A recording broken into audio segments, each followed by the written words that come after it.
network coverage that's going to be on live on NBC. So Jack Harvey to do well, he's very positioned very well for him and that satellite team to do well, and maybe it'll take some notice. So let's talk a little bit about that satellite team. As I mentioned in the article, it's certainly another storyline to watch here today at the IndyCar Grand Prix. Talk about a team that needs a boost. That's Jack Harvey's team right now. I mean, yes, they've had a couple top tens, not so good at Alabama or at Long Beach, but this is looking ahead to the bigger picture, which is qualifying next weekend.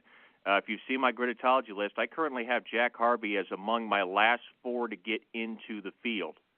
So you talk about getting a boost of momentum. This certainly helps that, but to be able to go all the way, get the finish, he doesn't necessarily need to win today. But if he can get a top Sure. 5 or at worst a top 10, that gives them the shot in the arm I think they need to get the momentum going in their favor to where they don't have to worry as much as making the field for the Indy 500 as some of the other teams are on that cut line, like the Dragon Speeds, the Clausen Marshalls, the teams that are not running this weekend as opposed to the teams that are running this weekend. We're going to talk about Colton Herta here in just a minute, and that's another storyline that I want to talk about. The gates are opened up at 7:30 today.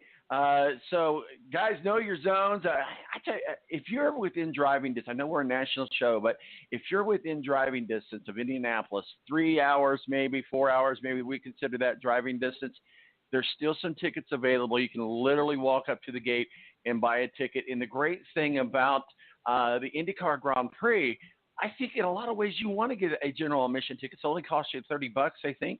And just go to one of the viewing mountains because of the road course is so exciting to watch. A lot of it happens on the back part of it. And you mentioned the viewing mountains are on Holman Boulevard. You mentioned Holman Boulevard where there's a lot of passes to happen there. There's a great viewing mounds there. So come on down to the track, get your ticket, have a good time. Midway opened up at 7:30 as well. Track closes at 5:45. Well, ish, we'll say, because obviously they're going to keep it up to open to finish the race. 8:30, we had Indy Lights qualifying. I don't have all the results for that. I do want to talk a little bit about Indy Lights and the USF 2000.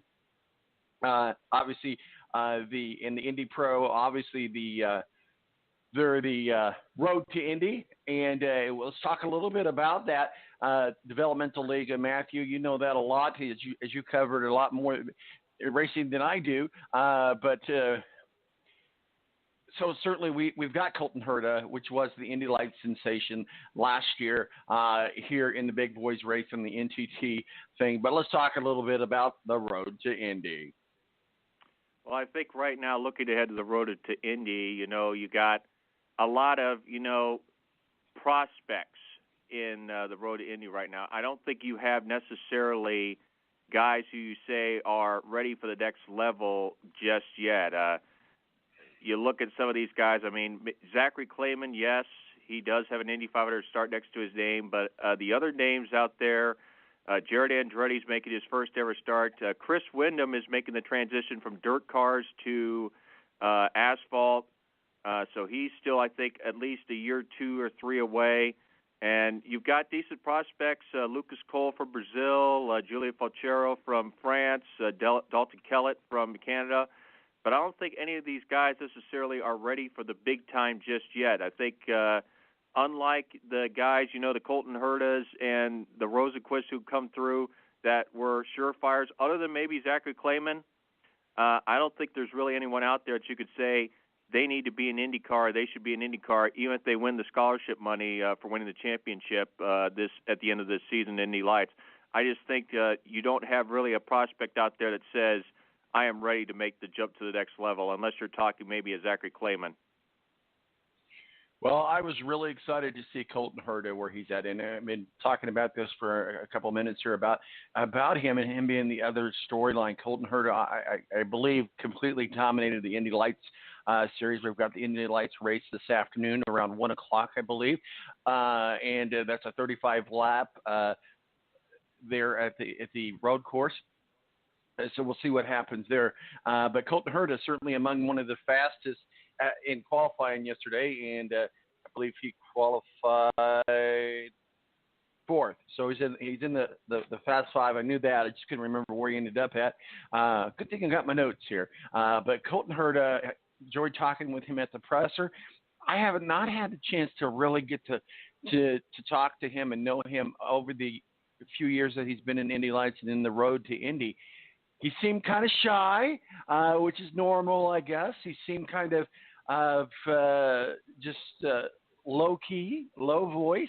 But what do we know about Colton Herta? He seems to be the next super stud that's coming up in the IndyCar series. Well, we already know he's a winner. I mean, he won at Circuit of the Americas earlier this year, so certainly he has proven that he belongs at this level and could take advantage of a good equipment in the Andretti-supported Harding-Steinbrenner car.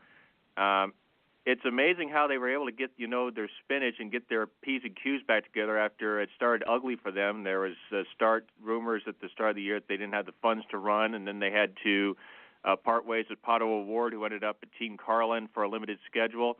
But they've, like I said, they've eaten their spinach, they've gotten their act together, and suddenly Colton Herta, I wouldn't say necessarily he's a challenger for the championship right now, but I would say it's telling in that he has one more point in the standings right now than Simon Pagenaud. Speak of the devil. Are you still with me? So you look at that scenario, and so yeah, I'd say good chance. And like I said, he has certainly gone up my big board. Remember at the start of the year, I had him, for those of you that have not been following, I had him at number 30 on my big board looking ahead to the Indy 500. I now have him in the top 15, and if things work out well, I would not be surprised if we are talking about Sunday, me and you down at the Speedway, and he is in that shootout for the top 9 in the pole position. Well, I couldn't agree with you more, and I'm really going to enjoy watching this young American. Nothing against the foreign drivers. Let's going back to the press conference with Doug Bowles and the IndyCar leadership staff yesterday, talking about the Wolfgang asked the question. Certainly, we're very familiar with those of us that are in the press of who he is. Asked the question about the diversity between foreign and American drivers, and Doug Bowles said, there was a time when predominantly IndyCar was American drivers. And there was a time when it was the other way. It was predominantly foreign drivers, and now there's a good mix. So I always like to see good American drivers. Hey, go USA. So Colton Herta, he's from California. That's where he still lives today, and he's only 19 years old. So we would say, of course, that he's single. Some highlights of Colton Herta, and we'll move on. Certainly a young American IndyCar driver born in 2000. Will complete his rookie NTT IndyCar Series season in 2019, driving the number 88 Honda Harding Steinbrenner Racing. He's also the son of former race car driver, IndyCar driver, and that's Brian Herta, who won 4 races in his driving career and 2 Indianapolis 500 as a team owner. Brian Herta currently is a co-owner of Andretti Herta Autosports, which fields the driver Marco Andretti. So I want to talk about Andretti's here in just a minute, but it's always good to see kids who have good pedigree, and we've seen that on the track multiple times. So let's go to the Andretti's. Let's go to Marco Andretti. Let's go to the Penske's. Were they in Egypt? I don't know. Were they in Tucson? I don't know. They sure as heck weren't in Indianapolis yesterday, and this is one of the big storylines. No Penske, no Andretti, no Joseph Newgarden, no Will Power, no Rossi, as far as in the top of the field. And it just seemed like, one of the questions was asked at the presser yesterday afternoon after qualification. Do we have to send out a search and rescue team to find Team Penske and Team Andretti, because they were nowhere to be found on the track this weekend? What is going on there? Should we read into the tea leaves about that? Should we be worried about that? Should there be something going on that we should be talking about? Because you have two very definite, very defined teams that you have the points leaders, and this is a points race. So you have the points leader, you have Joseph Newgarden and Alexander Rossi, number one and number two, nowhere to be found, didn't even get out of the first round of qualifying. Very simple. Look how tight the times were. Less than a second between the fastest car, the pole sitter, Felix Rosenqvist, and the guy who's starting 24th, Tony Kanaan. You don't have to miss it by much, and you are mired back in the pack. I mean, it was very tight qualifying for a reason, and they missed it by just a little bit, and because of that, they ended up falling by the wayside early. It's not to say their chances have been completely wiped out for winning this event, because all it takes is one full course caution that could shuffle the field, but as tight as the field is, I can't say I'm surprised that that's what happened. Well, let's kind of go through our qualifying here while we still got some time. Before I get to that, I do want to talk about saw Robert Wickens at the track yesterday. As we know, last year he was hurt in a horrific crash at Pocono. I mean, we thought, is he even going to survive this crash? And then we thought, is he ever going to walk again? And then we thought, is he ever going to get into a race car again? So even though he was in a wheelchair and he certainly had people there to help him and assist him, we could look at Sam Schmidt. Things could get a lot worse. That came out wrong because we know that Sam Schmidt is doing very well. But what I mean as far as racing goes. And so I asked him, I said, how's it feel to be back here in Indianapolis? He said, it feels good to be back here at home, even though we know that he's a Canadian. So it just feels good to be back here at home. And I said, what do you feel about your recovery? He said, I felt very good about it. And I said, honestly, you can be candid with me and transparent with me. What are your personal thoughts about being back in a race car? He says, I can't wait to get back in a race car, and it's going to happen. It's going to happen soon. So the kids defied all odds. So I'm not betting against him. What are your thoughts, Robert Wickens, on his road to recovery?